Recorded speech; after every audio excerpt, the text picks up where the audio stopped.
केपी ओलीले गोलीले मात्र होइन बोलीले पनि मान्छे बार्नु भएको छ। गोलीको हजुरहरू सबैलाई थाहा छ, बोलीको आज म हजुरहरूलाई सुनाउँछु। साथीहरू, झापाका एकजना जेन्जी युवाले केपी ओलीले गोलीले मात्र नभएर बोलीले पनि मान्छे मारेका छन् भनेर भनेका छन्। उनी आफै भने दुईटा मृगौला फेल भएर प्रत्यारोपण गरेका युवा हुन्। यो भिडियो तपाईँहरूको लागि।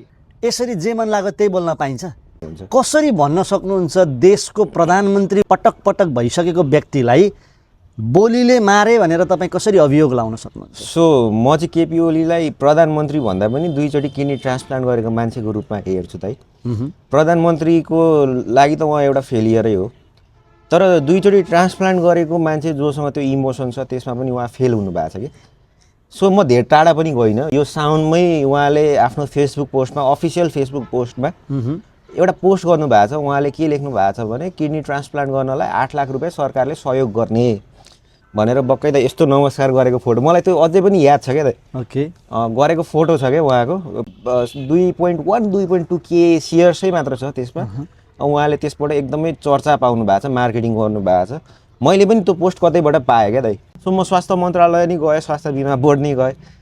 त्यहाँ जाँदा मैले एउटा मात्र कुरा पाएँ क्या दाइ, यो सबै झुटो भन्ने कुरा मैले त्यहाँ गएपछि रियलाइज भयो क्या। न राजपत्रमा उल्लेख भएको कुरा रहेछ, न बजेटै अलोकेट भएको कुरो रहेछ यो, होइन।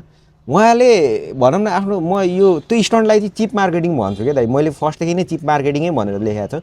एकजना रूपक दर्शन भन्ने दाइ हुनुहुन्थ्यो कि, उहाँ पनि किडनी फेलियर पेसेन्ट। सो उहाँले रूपक दर्शन दाइले एउटा भिडियो पोस्ट गर्नुभएको थियो आफ्नै सोसियल मिडियाबाट, म अहिले टिचिङमा छु, मेरो डायलाइसिस गर्नुपर्ने, मसँग डायलाइसिस गर्ने पैसा छैन।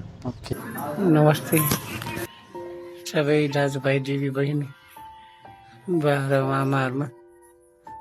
म अहिले टिचिङ हस्पिटलमा इमर्जेन्सीमा एडमिट छु। 3 चोटि डायलिसिस गरिसक्यो। अहिले उपचारमा छु, तर मसँग पैसा नभएर उपचारै भएन। भोलिपल्ट उहाँ खस्नु भयो क्या दाइ, ओके, होइन। सो रूपक दर्शन त एउटा त्यो प्रतिनिधि पात्र मात्र हो क्या दाइ। तपाईँ रूपक दर्शनको मृत्युलाई केपी ओलीलाई जिम्मेवार ठहर्याउनु? एकदमै दाइ, एकदमै नै ठहर्याउँछु क्या दाइ।